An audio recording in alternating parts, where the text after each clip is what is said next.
In this nugget, we take a look at hacking terms and various types of hackers.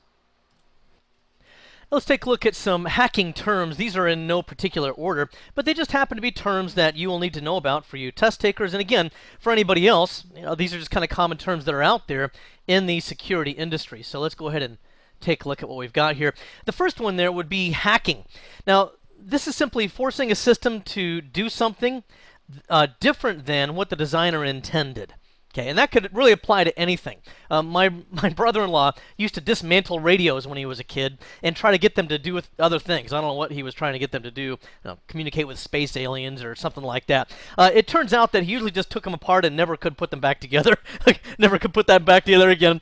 But that's what hackers do. It doesn't always have to relate to computers, but of course in our context, that's mostly what it's going to be about. And then there's the hacker themselves. This is a person who, according to the EC Council's definition, is a person that enjoys modifying how a system functions, which I just kind of disagree with the way that definition is, because first of all, it uses a subjective word of enjoys. I don't know if that's really a good way to define something, but anyway, that's how they define it. All right. So in other words, a hacker is the one that does the hacking. Real easy.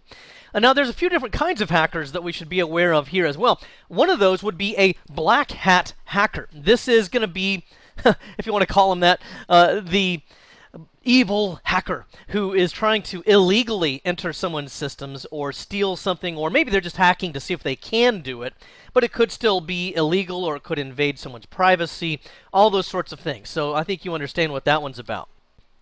All right, next, of course, there's the white hat hacker, which is going to be, of course, the opposite of a black hat hacker. In other words, someone who has legal authority or a signed agreement, or who is otherwise just trying to do a penetration test of some type on a system. Now, you may not be aware of this, but white hat hackers are amazingly handsome. Here's proof right here. Yep, told you.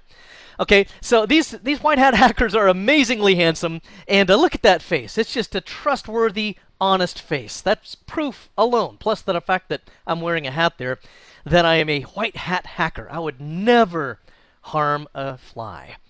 Okay, then there's also the gray hat hacker, and this is someone who's a white hat hacker by day. Probably, for example, during their job, maybe they're a penetration tester, or their specialty is security within an organization. But at night, or when they're in their off hours, or whatever, they're going to be a black hat hacker at that time. So they kind of mix both of them together, and that's why they're called a gray hat hacker. My feeling is, even most white hat hackers, to some degree, kind of cross the line from time to time.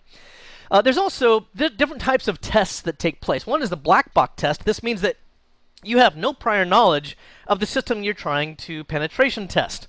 So you don't know what its IP address is. You don't know anything about it. And for this, we're usually going to do extensive reconnaissance. And we'll talk more about that later on in this series, but reconnaissance is probably 95% of most penetration tests. And it's kind of funneling down all of the corporation. If you're trying to, for example, attack a corporation, funnel that down into a few specific targets that are going to be more worth your while. Otherwise, you'll just be shooting at all different kinds of targets with random results. Then what we'll do next is we could work with a white box test. Normally, you don't have hired penetration testers that do white box tests. This is normally going to be an internal test where maybe I work for XYZ Corporation, and my boss said, hey, can you check out these SQL servers to see if they are secure? And I might try to do a penetration test on servers I already know about. I know their IP addresses. I even know where they are in the rack. I know everything about them. I'm just going to try to sit in my cubicle and see if I can do a pen test. Then there's the gray box test, which would be where I have some partial knowledge of that system. Whereas a white box test, I might even be in the IT department and have a high level of authority within the organization in terms of IT. A gray box test might be more along the lines of the level of authority I would have as a user. So if I were a new employee and I was just sitting down at my new cubicle in the company, I would probably be at a gray box level there. Sometimes we call it a blue box test as well. That's only because at Microsoft they call them blue box testing, because I don't know why, but I guess because there's a lot of blue in the Microsoft logo or something. Now let's take a look also at vulnerability. This simply means that there's a flaw or a loophole in the coding or the system somehow. Sometimes they're related to hardware, but most of the time it's going to be related to either system software or operating system code. So anyway, these vulnerabilities simply means that on paper, it looks as if there's a weakness there that somebody could take advantage of. And there's a lot of penetration testers that have been out there in the past. I don't think as many as there used to be, but a lot of them that'll just buy really expensive software that does pen tests, and then their vulnerability scans, and then they'll go through an entire network and they'll generate a gigantic report that the software generated, and then they'll take it to whoever hired them and say, look, here's all the vulnerabilities you have. Aren't you glad you have me around? Well, that doesn't really do much, and it's not really a very appreciated kind of a pen tester, because a lot of vulnerabilities that are shown up in vulnerability scans are false positives. If you're going to be a good pen tester, you need to take those and then specifically identify which ones are legit and which ones are false positives. Now, if you are going to do a pen test, or if you're actually a black hat hacker and trying to exploit something, you're going to take the vulnerabilities that you discover, and then you're going on to the exploit section of this. It's kind of really also a proof of concept. It depends on your motive. If you're a pen tester just trying to prove that the vulnerability is valid and it could potentially be damaging, you'll hack it for proof of concept purposes. You can also exploit it as a black hat hacker, and that might be because you want to take advantage of things or steal money or information or something. Okay. Either way, it's just kind of synonymous terms there. There's also O-Day, which is really, that should be probably a 0, but we call it O-Day. And why we do that? Well, that stands for 0 day, and it's usually a 0-day vulnerability that we discover. So it's also usually one where an exploit is also taken place or discovered. This means that, if I come up with O-Day, that means that I'm the first one to discover it. It's the 0 day. In other words, the very first day that this vulnerability and exploit has been discovered. And a lot of security experts out there, or people especially who are good at coding or shell coding, are able to actually sell this. I know a hacker friend of mine, I haven't talked to him for a while, but about 3 or 4 years ago, he sold an O-Day exploit that he found, and he sold it for $50,000 to a security company. So, this can be potentially profitable, but it sounds like a lot of money. But on the other hand, wow. I mean, he spent a whole career coming up with that O-Day.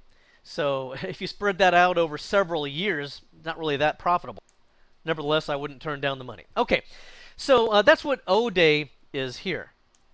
As another example of what O-Day is, remember we talked about Stuxnet in the last nugget, and if you didn't see the last nugget, that was just talking about an introduction to security as well and into the hacking world.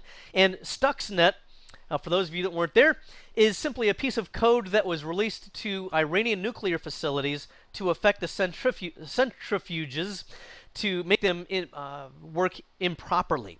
Okay, Stuxnet was extremely complicated and expensive and elaborate, and they estimate that it probably had 4 O-Days in it.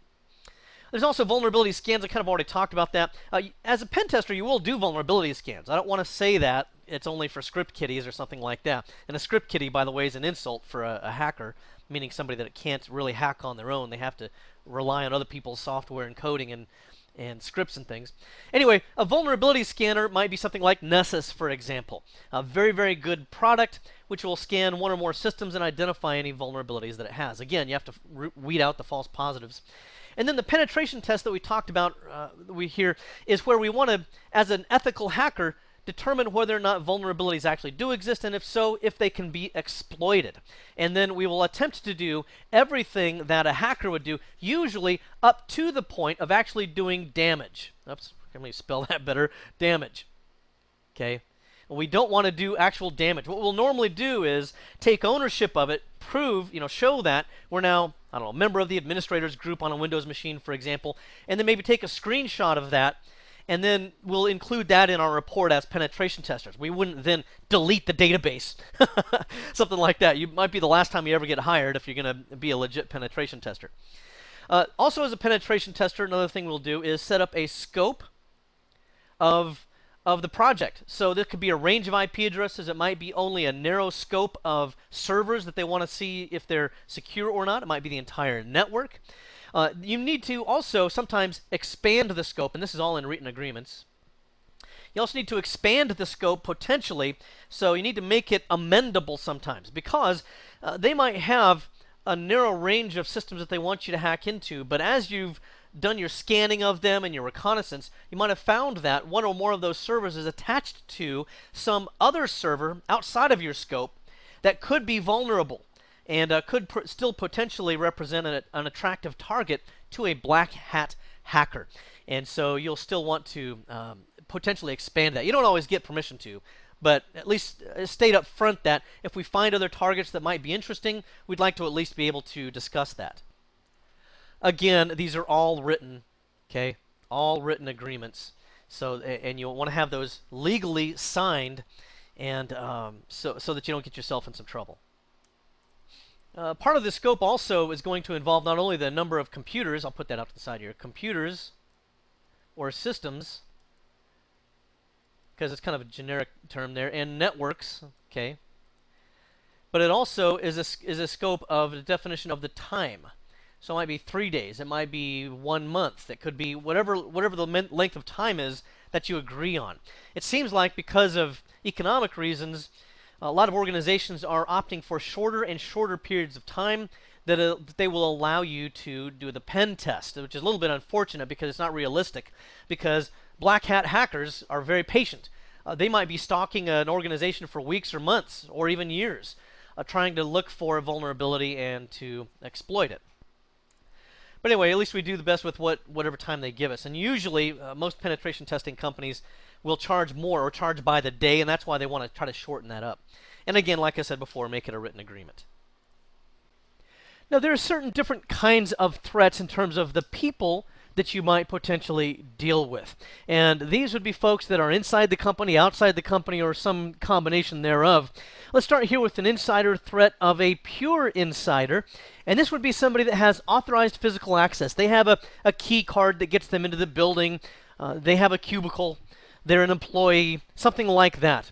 Okay, so this would be someone who also has, more than likely, a network logon of their own. So they have a username and a password, and they log on every morning when they come into work. This is there's also somebody that's called an elevated pure insider. That would be an admin. That would be somebody in the IT department, domain admins, enterprise admins, folks like that, or anybody else with root access in a Mac OS X or Linux environment, for example. And then there's also employees and some contractors. This would, again, just be another type of pure insider. This would be an unprivileged user in terms of not being admins or domain admins, that sort of thing. However, they do have access to shares. They have access to the network as a user, and they can get enough privilege to get their job done. There's also a concern here with a pure insider, and this is where a lot of times the threat comes from. They might be greedy, greeter. I don't know where I got that word. They might be greeters, Walmart greeters. Anyway, they might be greedy and decide that they want to try to take advantage of something that they see in the company. Maybe they know where the money goes, and they know where the flow of the money is, and they figured out a way to kind of siphon something off that would, they think, go unnoticed. Or maybe they want to be able to steal something, or take something like customer list or database information and sell that to a competitor. So certainly this is a big issue here. A lot of times we run into this in nation states where there's potentially classified information that might get sold off, and that certainly is a concern. Or disgruntled employees. They didn't get the promotion that they thought they deserved. They hate their boss. They've started to hate that they hate their company. Whatever the reason, you get the idea. They may not be happy with the company and really just want to do some damage. They probably don't even care if they make any money off of it. They just want to, put a stick in the eye of the company. The next kind of a threat you would have would be an insider associate. This is somebody that has limited but authorized physical access. Probably not a full-time employee, something like that, or they might be, but they just don't have the same access as other employees would. There's probably no direct network logon. Okay, so they're very often going to be overlooked. They might be potentially spies. If you ever saw that movie Wall Street with Charlie Sheen, I think he, if I remember right, he posed as a janitor for a while and was able to do some reconnaissance on a competitive company at the time like that. What we'll look for here, if we're going to be an insider associate trying to compromise things or get information, is we might look for exposed papers on desks. A lot of times people feel safe in their office environment to even leave confidential or maybe even classified material exposed on their desk. They shouldn't do that, but maybe they feel comfortable doing that. So with those exposed papers just sitting there face up, could be a potential leakage of information there.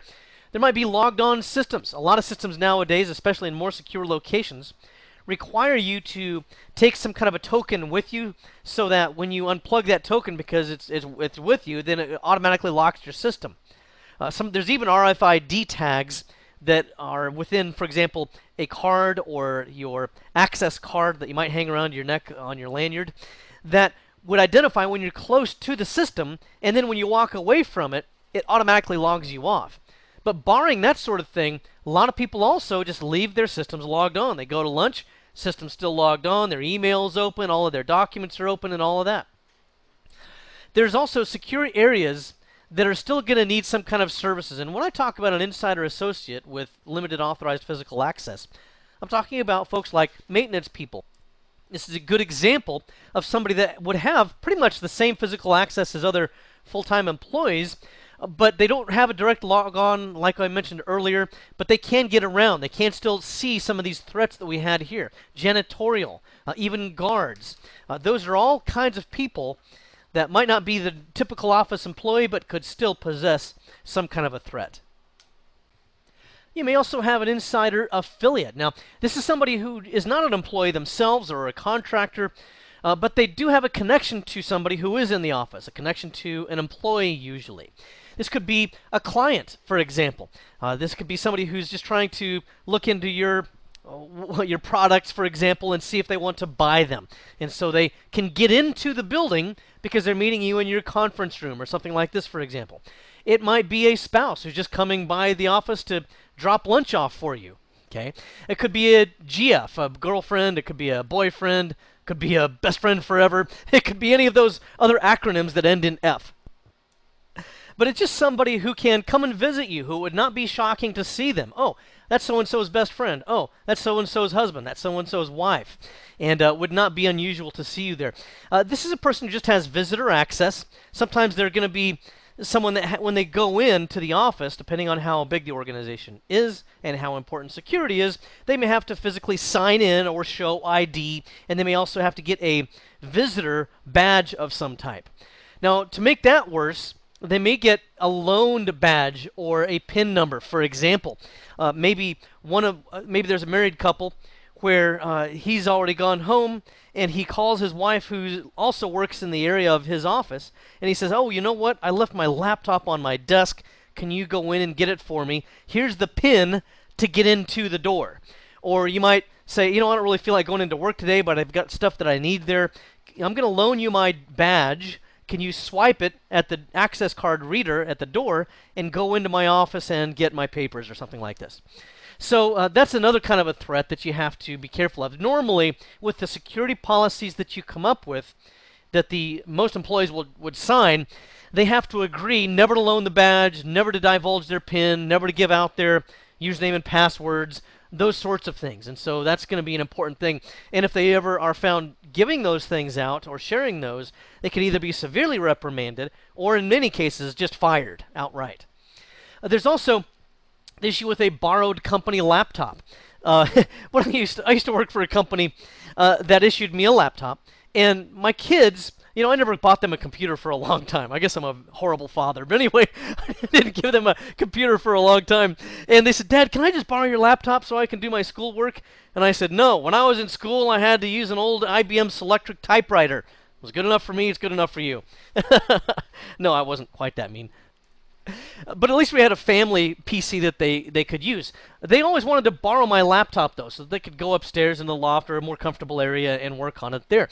Well, you don't want to do that. Likewise, this actually happened to me. I have a family friend of mine who works for a 3-letter acronym, and it's a big one. And they actually brought their laptop into our house because they were traveling and they happened to stop by our neighborhood. They were going through Phoenix on business, and they had their spouse with them and their kids. They just kind of were able to make it a part business, part family trip. And so they came by to visit. Well, she had her laptop here, and she wanted to show us pictures of their new house. The husband, however, was near the laptop, and she didn't want to get up, so she called out her password across the room while we were all there, and she gave him the password to her company laptop, or to her governmental 3-acronym laptop. Oh, you know what? It wasn't a 3-letter acronym. It was a 4-letter. It was NASA. I'll just say it that way, okay? This NASA employee just shouted out her password across the room. This is interesting, by the way, to me, because NASA has acknowledged that they've been hacked into thousands of times over recent years. And at any given time, there's at least 12 APTs going on at NASA, is what I've been told anyway. APT is an advanced persistent threat. This means that it's not just some script kiddie, trying to run simple scans on your network. They're actual legitimate threats, and usually from nation states or from very aggressive and skilled hackers.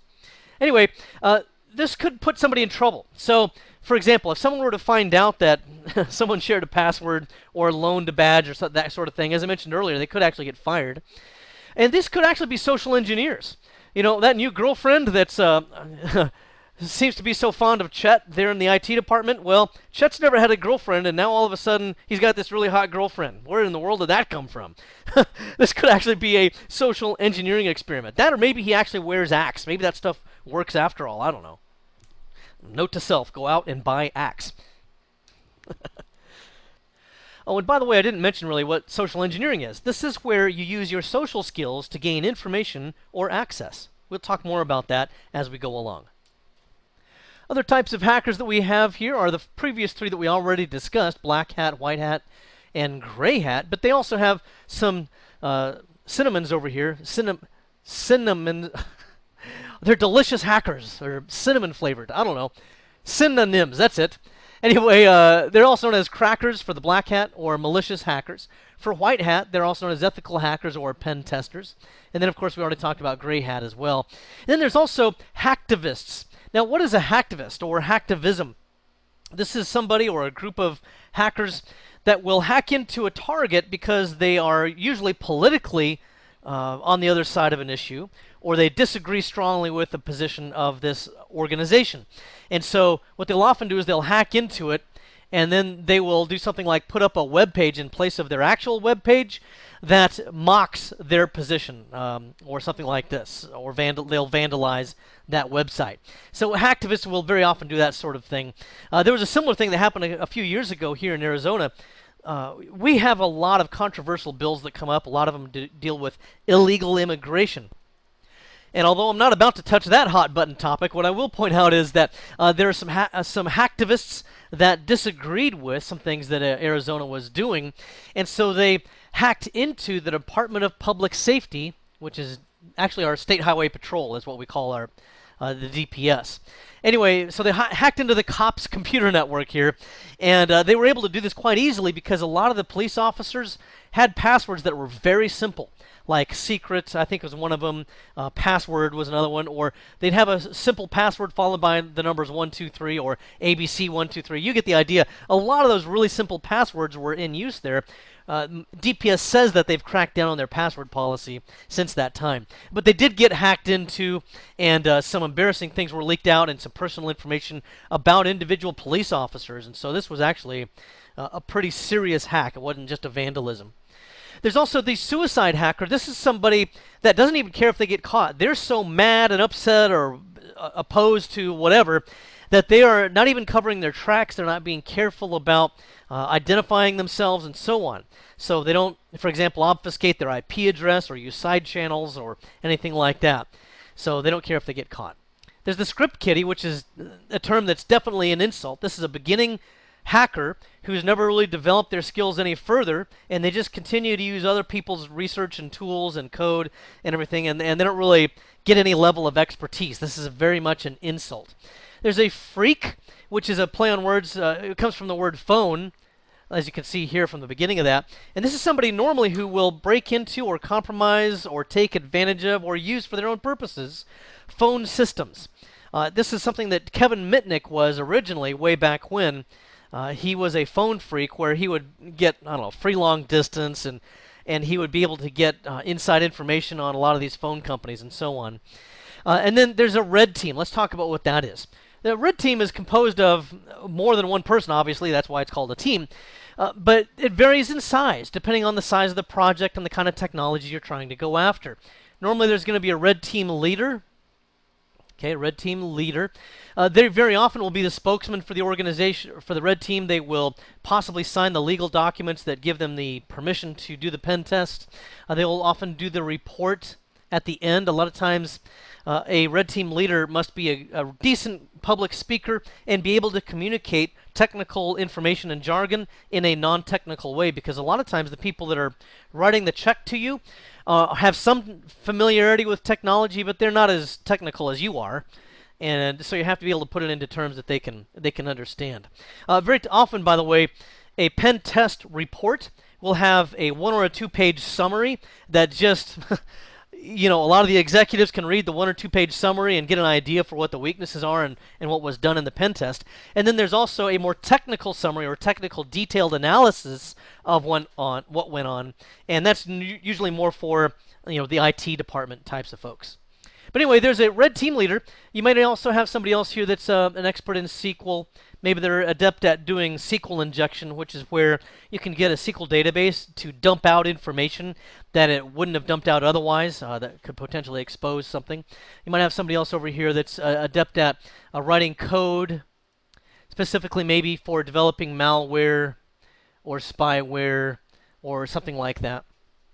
You'll have somebody else here, maybe that's adept at web services.